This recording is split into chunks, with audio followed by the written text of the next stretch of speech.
What's up, y'all? It's your girl, My Desire, and of course, I got the one and only Terrell here with me. What's going on, T? What's going on? Welcome back. Episode Uh, 3.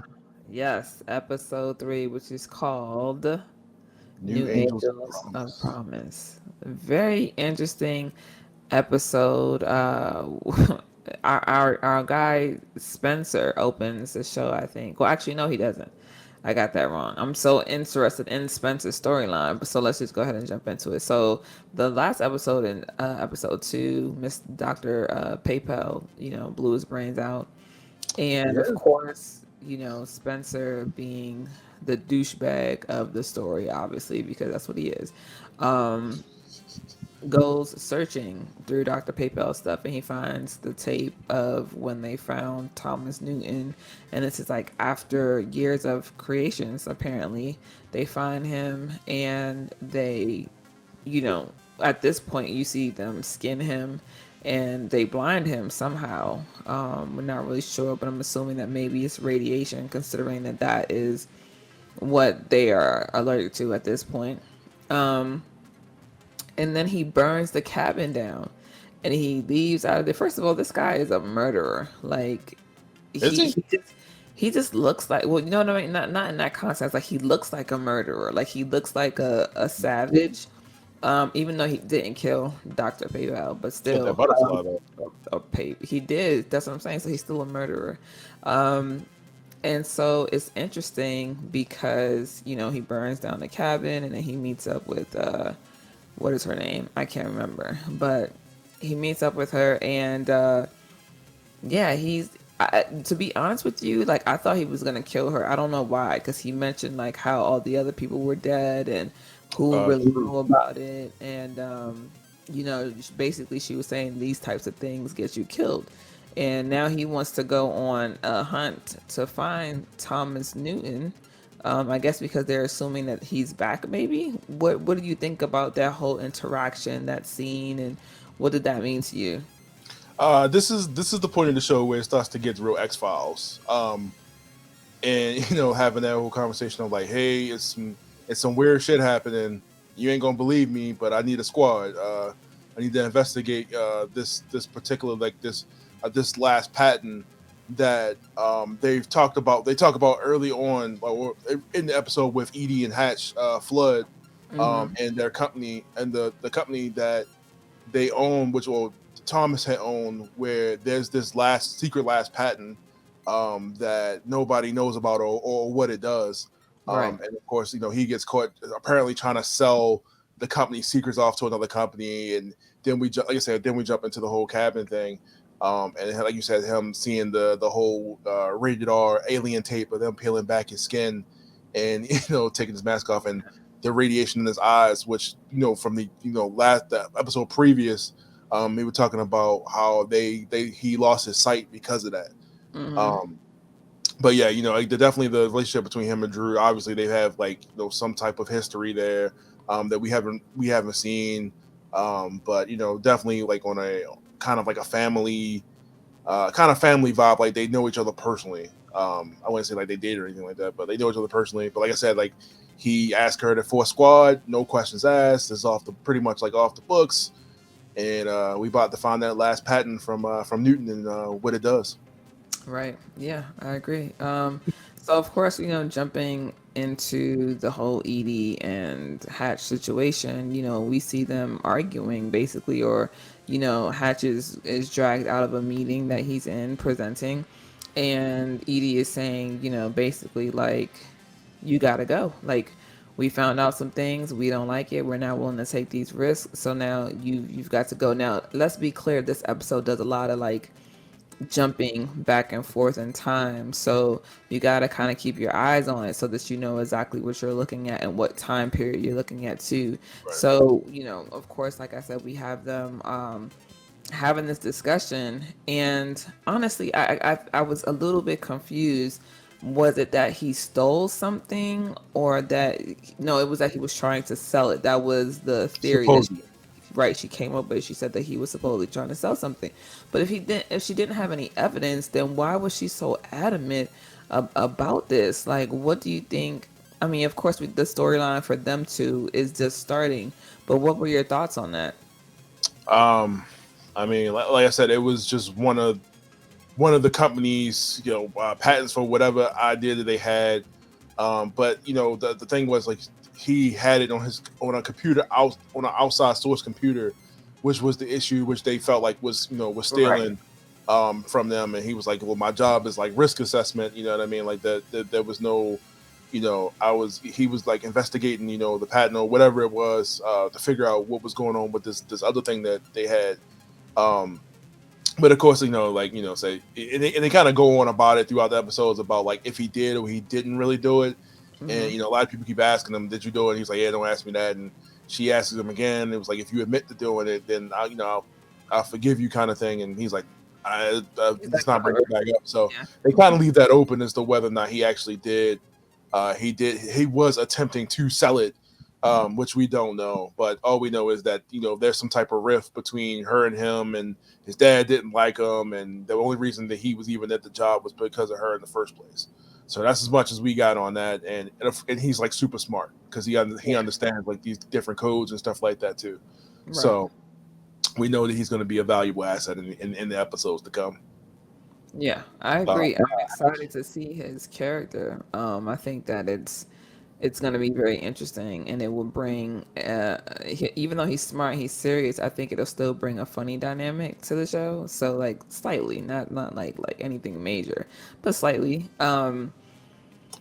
he does have some really good comedic moments. I think are pretty funny, like the fainting and the reaction and stuff like that. I did laugh throughout the episode. Like it Mhm. wasn't like serious. Like so, I definitely did appreciate the levity in the show after seeing the torture and everything else that was going through this Right. episode.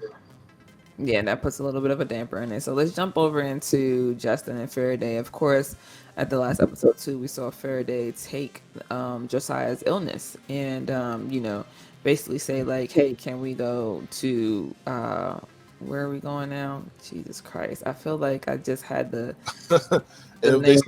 say it like 100 times too. Not Sacramento. Where are they going? See, I'm not the only Yeah, one. I will come back to you on that one, but yeah, I remember. But yeah, so of course, now we get to see that Josiah and Justin see Faraday expelling the toxins, Josiah's illness, essentially from his body. He needs, a large amounts of water, and so they even see partially like his true form. And he proceeds to like expel the illness from his body, and Josiah and Justin are like, and then of course there's a comedic moment in there, right, where Faraday sneezes like the last bit out, and Josiah says, "Bless you," like God bless you, and he's like really taking it all in, like wow, he's no longer sick, and that puts Justin in a different space because now she doesn't have to take care of him anymore. And I love that scene. I truly love the scene where he's like, I can shave, and my man puts in the little man bun, and he freshens up real good, and then comes outside, and she's like, wait, I'm not ready. You know, I think that was a dope scene. I feel like that's something that, of course, would only happen in TV shows and movies, of course, because once your parents get old, they just get old. That's how they stay. But I think this was an interesting turn of events. Do you think that was necessary in the show per se, as far as like showing what Faraday could do? Yeah, I mean, this was definitely a whole angel moment, or their perception of him to be, obviously at this point, this is confirmation that he is something else. Because for the longest time, it was like, no, I don't want to believe it. I don't want to believe it. Like, you know what I mean? Like, it was kind of like a lot of doubt as to what he was or what, but this is showing what he could do. And he explains, like, she was like, okay, so what did you do? He's like, I rewrote the issue had, and she's like, is this going to be a temporary thing or is it permanent? He was like, no, it's pretty much going to be till he dies. It's Right. not it's not going to stop him from dying, but he's not going to be afflicted by whatever that was anymore. Um, like I said, like you said, this is a TV moment. I wouldn't say that necessarily too, because I feel like it's pretty relatable to people who have parents or that might going through like that change in mental state, and with the kind of like the change in like medicine and stuff like that now too. There Right, is right, kind of that's like true. that those times where you do see, your parent or whatever make that rapid change back to what they were. Sometimes, not all the time, but Right. I would say that is like a relatable moment to somebody that might have like dementia or something like that, because he was kind of showing signs of that, and just kind of the random outburst, and a lot of that was just him too, just like really hating putting this on his daughter, and seeing what she was going through, just to make sure he had the medicine just to keep himself alive, like another day. So, and they get into, like I said, they get into it about how he felt like he was a burden to her, and he should have never asked her or put that on her to put her in Mhm. that position. You know what I mean? So that was a very heartfelt moment there, and to me, I also felt like that was too easy. You know what I mean? I was like, all right, I get that we have to like get on along with this show, and with the mission, and that was pretty much the solution to getting Justin to cooperate, because that was the biggest thing that was holding her back from Right. moving on, and getting back to her true self, and the sacrifices she's made to keep her dad around and her daughter and everything else like that. But like I said, it was a really dope moment between father and daughter, and I'm glad that they did build up that relationship within the first two episodes, so you can really, so that that payoff was really worth it when he did get cured of whatever disease, whatever he had that liquefied and came out like cancer. So Right. yeah. Yeah, I mean, I think that, like you said, the scene was necessary. However, it was not cliche, but it moved very fast. You know what I mean? It moved us very quickly into, all right, now we can get on the road and go to where Faraday wants us to go. And so I think that I would have liked it to drag, or not drag, just expand a little bit more on the storyline. Maybe even a flashback to when he was his normal self before he got sick. Just trying to figure out whether or not that was, um, like uh, an actual scene, so to speak. But of course, now Justin and Faraday are on the road, and they're headed to wherever it is that they're going, on their journey, and they stop at a few places, or do they? I feel like they Yeah, stop yeah, they stopped at like on the road, and right for him to show her the cold fusion, right at one of the mills, I her believe. what it was they need to do, like how they were going to power, or essentially create the heat needed to make what she needed. Right, right, exactly. And she was saying that basically this won't create any pollution. It won't, create any toxins. It was going Right, to be no decay. clean energy, right? And so they head on the road. They go to find what's his name, Hatch. Hatch. They Yeah. go to find Hatch, but before that, they make a pit stop at the hotel, and also during the ride, she's explaining to him that, like, hey, listen, like, you have to learn how to talk to people, and you can't keep saying things without context Right. because he's almost like, what he reminded me of in that moment when they're in the truck, the Fifth Element, when she's like on Oh, the me. internet Yeah, and yeah, she's yeah. downloading every single thing, and she's like, it's an overload. So for him, he's the opposite. I think, he's not sensitive. He's just downloading the information and he's taking it as he goes, and he's just like, all right, like this is what it is, and that's that. It's done. So I think it's Oh, very interesting. I was gonna say they were trying to get to Seattle. Like that was Ah, like their Seattle. goal. Yeah, Okay, okay. So Seattle it was. So of course, yeah, I like that. I like that scene because it's just very. Um, she's trying to give him more human nature, more human. Um, I guess personalities or have him blend tendencies. in or adapt a little bit more. Right, right, exactly. And so of course, like I said, we go and they find Hatch and they show him what's going on, as far as the piece of napkin with the code that was written on it, and he obviously Yeah, that base recognizes six it. code. Yeah, yeah. And so he's then like, whether or not, are you gonna see me, like, or like not. Well, Justin basically says like, well, listen, if you decide to come, you can meet us here. And of course, he does decide to come, and then they proceed to tell him the truth. And the next thing you know, they're like slapping him back back awake because he's passed out. So I like the touch that they did with that because I think that it's just it's cool to know that like he could still be overloaded, I guess, so to speak, like Right. that even though Hatch was aware of what the code was and that he knew it existed, but to really like what like, oh, so you guys really not gonna lie to me, you're gonna tell me the whole truth, and like this is gonna, okay. And then he starts doing what he does best, assessing the risk, right? What do you think of that when he starts going down the line, well, this happens in China and Africa, Right. if like, what's your thoughts about that? I thought that was realistic. That is something like if you introduce an alien technology that is hundreds of years beyond what we would be able to achieve, that is something that will happen. And especially quantum fusion. Quantum fusion would power an entire city for decades. Like, and it would essentially make every fuel source useless. And like he said, it would destabilize the economy. Wars would start, and a whole bunch of other stuff that will come with it just from the introduction of this technology. You know what I mean? So I mean that is realistic. You know what I mean? Like, and here we are in the real world where we're still fighting over oil as a fuel source. You know what I Mm-hmm. mean? We're so reliant on it to like we're almost kind of crippling ourselves. And even though we are looking for other fuels, other alternative sources of energy, solar and we have electric cars and stuff like that. But for some reason, whatever, still using oil and like that. So that is something. And like I said, we're going through that right now. Like when you see like the whole thing with the oil and it affecting gas prices and plane prices and stuff like that. So you introduce something like this, which essentially makes everything useless. Electric Right. cup of a, it would be mass chaos.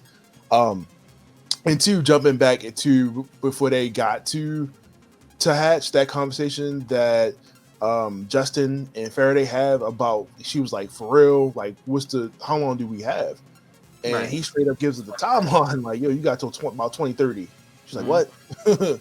Like, yeah, and breaks it down what's going to happen, how it's going to happen. And then they make a deal as to far as like, look, if I do this for you, you have to try to save us. Right, Like, you right, got to try right. to help us or at least slow it down.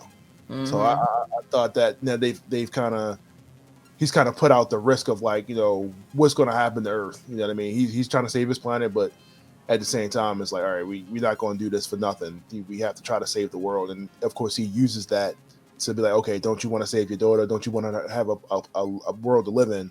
You got Right. to help me do this. So, Right. thought that was interesting. No, yeah, definitely. It was interesting. I mean, of course, they connected. He had that whole mood, that moment rather in the pool. That's which is what you're referring to when he Yeah, said looking. He says the stars look different from here. And I think that it's very interesting that he is connecting with her in that manner. Now, of course, after they find Hatch and they tell him the plan or they tell him exactly what's happening, he decides to call in his last few favors.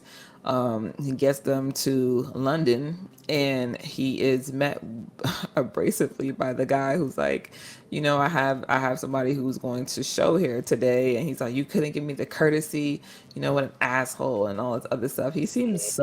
First of all, the both of those guys played their part very well, especially the guy with the red glasses. I don't remember his name, but the way he just stands there and says absolutely nothing is like just what? Like he's doing this really well.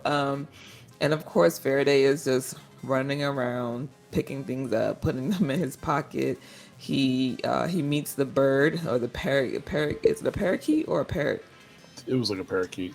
Yeah, right. Because those are the ones that talk back. And of course, Yeah, this one is a talker. And so he's cursing, and Faraday starts cursing too. And then he just creates a whole scene. And, Hatch runs into Edie, and that's when she says, like, just tell me that you did it, apologize, and then we can walk in here together. And he's just doubling down, like, no, that's not what I did. He was like, I'm here to help you. I'm here to help save the company because you haven't had shit in the last couple of years. So right. I'm here to help you out. And then of course there's a presenter who's up there, and he's doing whatever he's doing wrong, and Faraday just goes up on stage. Meanwhile, Justin is telling Hatch to just chill out, take a deep breath. Like, he understands the rules, and of course, Faraday does not understand the rules. What do you think about that scene? And as far as like how they introduced him, I think it was cool that they didn't just, he wasn't called up, he didn't wait his turn, he went up to correct somebody else's work, and then Right. in turn was like, yeah, I'm here to present, and then shows the quantum fusion. So what did you think about that? Again, just showing that he doesn't get social cues at all because he's not from this world. So I thought that was cool, and just showing how ridiculously powerful this technology is. And you see, like, it literally like kind of control energy and shut it down to a point.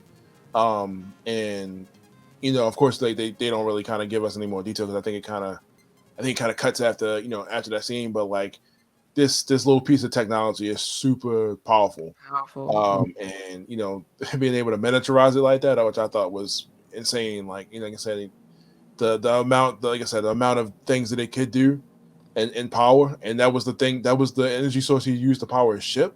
Right. You Yeah, know, that's to what get, he said. so I thought that was pretty cool. Like I said, I mean, I would have liked to know like what the solution to that guy's problem was before they cut him off. Yes. Yes. I actually was thinking the same thing. I was like, well, damn, I want to know, what it was that he was doing first of all, and then what it was he was doing wrong, and how, like, now they understand that Faraday can fix it. Do they see him differently than just the guy who bum rushed the stage? And it's also now presenting the quantum fusion. So, Right. but questions that need to be answered, and I'm sure they'll be answered in episode 4. I'm super excited. This show just keeps getting better and better.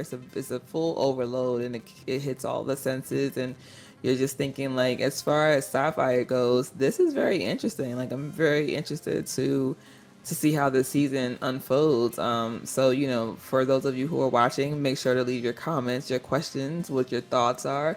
How do you feel so far? We're in episode 3. How are you feeling about how the season is unfolding and the characters that we have here? Um. You was generally like asking a question to the Yeah, to me. yeah. I was asking the question to the audience. Oh, Yeah. I was gonna say, yeah, definitely, still a bit of a slow burn on the mystery because we're still unfolding a lot of what Thomas Newton did when he came down within the 40 years. I thought it was also interesting that they revealed when in the airplane the whole thing that he's wearing a skin suit. Like, that's Right. just not like, he's wearing a suit on top of his situation. Like, I thought it was pretty cool. I'm like, okay, because like his skin is being depressurized, which was weird. So Right. I guess that's why he asked, "Will your right. cabin be pressurized?" Yeah, I thought he could just like literally just mimic anything, but apparently it's kind of specific. So Yeah. Yeah, that was probably one of the funny scenes as well. But yeah, yeah, it was I'm here hilarious. for it. I'm here for it. So, yeah, guys. So we will be here again, episode 4 So when it cool. comes out, and we're super excited. Like I said, leave us your comments, your thoughts, and your questions, and let us know, what you think of the review. So yeah, and until next time, we'll see you then. Peace.